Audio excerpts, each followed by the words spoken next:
Salutare viitor antreprenor, sunt Robert Matache, fondatorul MTK Consult și astăzi îți voi spune câți bani am eu. Deci îți recomand să începi cât mai repede treaba. N-ai nevoie de opinia mea, frate, crede-mă. Dacă tu crezi că o să meargă, o să meargă. Tu chiar n-ai nevoie să-ți validezi eu treaba asta, înțelegi? Tu ești special.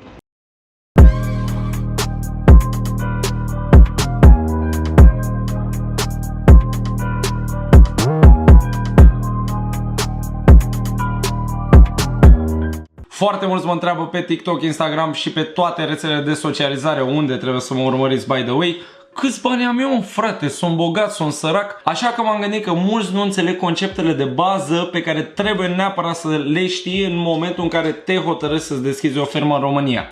Mulți nu înțeleg diferența clară dintre banii firmei și banii tăi ca administrator al firmei, așa că vreau să vă explic astăzi mai pe scurt cum funcționează de fapt o firmă. Vă zic sincer, când mi-am deschis firma mi-era foarte frică de partea legislativă și de partea contabilă. Dar cu timpul le-am învățat. Cum le-am învățat și ce trebuie să faci și tu ca să înțelegi din mers cam cum funcționează totul, este să stresezi contabilii și avocații la maximum. Pe bune, rare ori trece o zi în care să nu-mi sun contabilul sau avocații. Cred că mă urăsc oamenii așa, cred că sunt absolut cel mai stresant client al lor posibil, dar le-am explicat încă de la început că interesul meu este să înțeleg cât mai multe și ca nu cumva să ajung într-o situație prea nasoală. Fără să vrei, poți să ajungi într-o situație în care să plătești amenzi, să ți se facă dosar penal. Deci legea nu te salvează dacă tu nu înțelegi legile din România. Tocmai de aceea trebuie să înțelegi concret anumite aspecte. Răspunsul la întrebarea câți bani am eu este 0. Eu n-am niciun ban, toți banii sunt în cele 4 societăți ale mele. Chiar dacă am atins un anumit rulaj cu firmele respective, am încasat vânzări și profit, tot nu pot spune că eu, Robert Matache, am vreun ban. A fost o perioadă de 6 luni unde am avut un contract de muncă deschis între firma mea și eu. Doar în perioada aia puteam să spun că am niște bani și acela era salariul pe care îl aveam de la firmă. În principiu, și ce este cel mai bine de menționat și le explic tuturor colaboratorilor sau francizaților mei, este că trebuie să te gândești la firmă ca și cum ar fi o bătrânică de care ai grijă. Este o bătrânică care îți dă toate cardurile ei, care îți dă toți banii ei și tu trebuie să ai grijă ca nu cumva să furi bani de la bătrânică. Adică, să spunem că îți deschizi o firmă, încasezi 5.000 de euro pe firma respectivă, tu scoți cei 5.000 de euro de pe card, te duci să-ți iei Adidas de banii respectivi, nu ai voie să faci treaba asta. Dacă iei Adidas pentru bătrânică și primești factură pe firmă, atunci ai voie să faci treaba asta. E clar? Deci totul clar până acum. Unul la mână, ce trebuie să băgați la cap? Firma este o bătrânică de care ai grijă. Ai acces la banii respectivi, dar nu poți să-i cheltui pentru interes personal. Da? Nu ai voie să cheltuiești absolut niciun ban din banii firmei decât pentru chestii pentru firmă. Să zicem că ai o firmă de IT, da? Poți să cumperi laptopuri pentru angajați, poți să cumperi programe pe care le folosești, dar nu poți să-ți plătești Netflix-ul la care te uiți tu seara. Clar, da? Totul concret.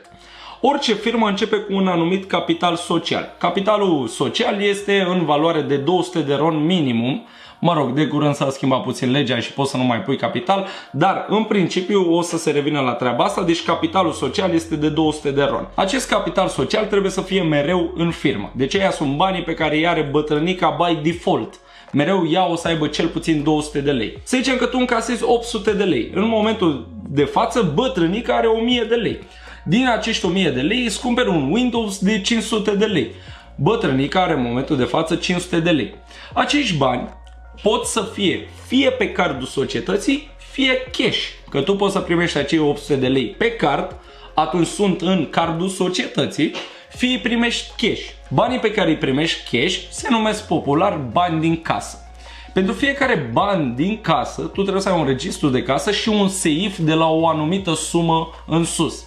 Dacă nu mă înșel, suma respectivă este 18.000 de euro, însă chiar acum o să sun contabilul, v-am zis că îl stresez mereu, să-l întreb de la câți bani cash trebuie să-ți cumperi neapărat safe, că nu mai țin minte exact. Hai să vedem. Salut! Salut, Cristi, îmi cer scuze că te deranjez, am și o întrebare. De la câți bani cash pe casă trebuie să-ți iei safe? 18.000 de euro? 15, parcă.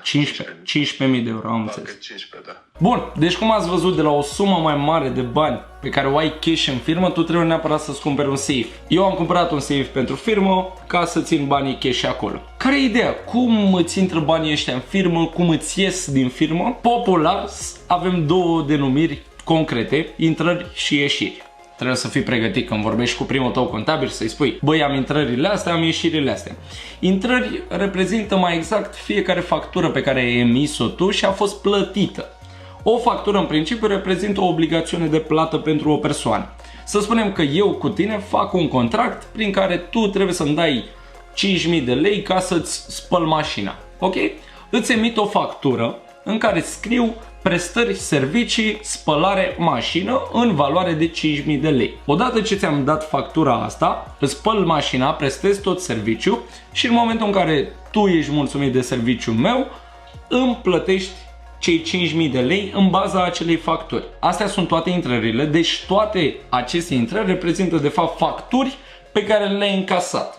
Ăștia sunt banii care ți intră ție în firmă. Ieșiri reprezintă chestiile pe care tu cheltui bani. Adică eu acum am încasat 5.000 de lei pentru că am spălat mașina cuiva și mă duc la un magazin să cumpăr detergent pentru mașină. Ei îmi vor emite o factură pe firmă în care avem, să zicem, 2 tone de detergent, 5.000 de lei. Atunci toți cei 5.000 de lei care au intrat în firmă au ieșit integral. Evident, poți să iau și de 3.000 de lei, poți să încasez 5.000 de lei și să iasă 3.000 de lei, da? Dar banii intră la bătrânică în cont și ies de la bătrânică din cont. E foarte important pentru că eu lunar, la sfârșitul lunii, de fapt după ce trece luna, în primele zile ale următoarei luni, îmi fac folderul de intrări și folderul de ieșiri pe care îl trimit contabililor. Pe lângă extrase de cont și registrul de casă, contabilii mei se uită exact și văd câți bani mi-au intrat, câți bani am cheltuit și banii care rămân reprezintă profitul.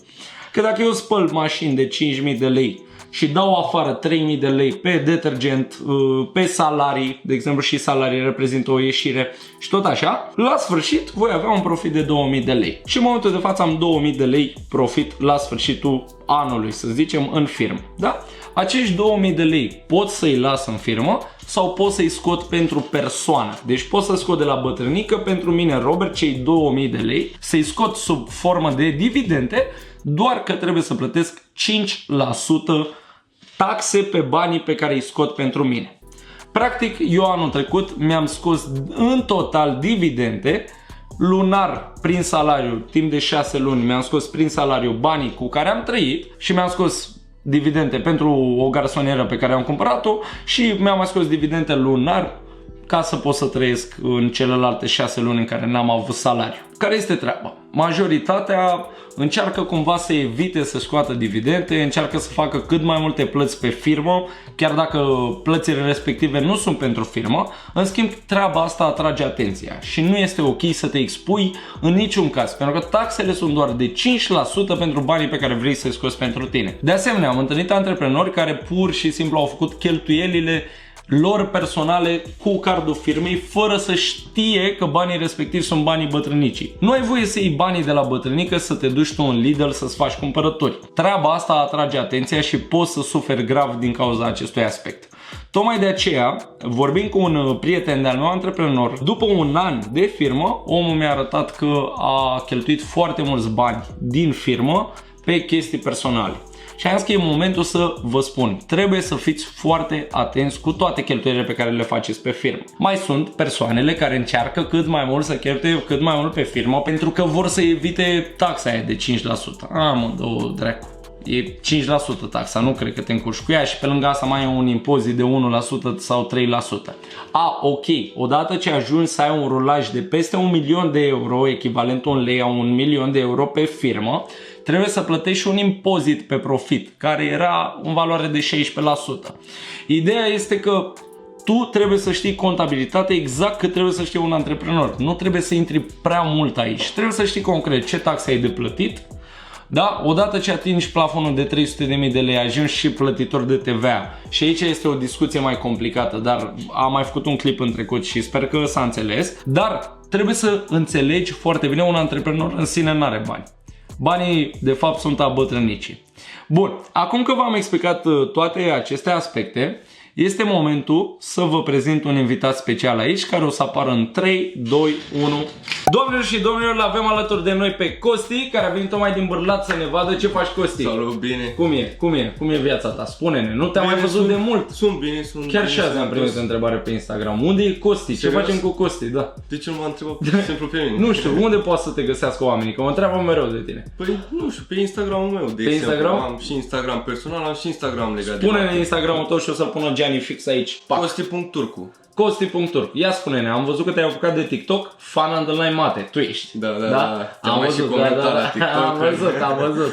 Bun, punem cursul, e gata? Da. E gata tot? Da. Ce facem? Care e strategia de acum încolo? Prima lecție, ce facem cu ea? O dăm gratis. Dăm prima lecție gratuit. Eu vreau să ofer cât mai multă calitate, de aia vreau să ofer cât mai multe lucruri gratis. Ok. O postăm pe platforma Iau 10 sau pe Udemy sau... O postăm pe platformă. Bun. Îmi place și numele Iau 10, Iau 10, merge exact, perfect. exact, da. Păi scopul acestei platforme, sincer, asta a fost. Doar că efectiv n-am mai avut când să mă ocup de treaba asta, ceea ce e super că ne-am găsit, bă. Poate a fost și destinul puțin, știi? Da, n-ai putut să o faci tu, dar ai găsit un om. Da.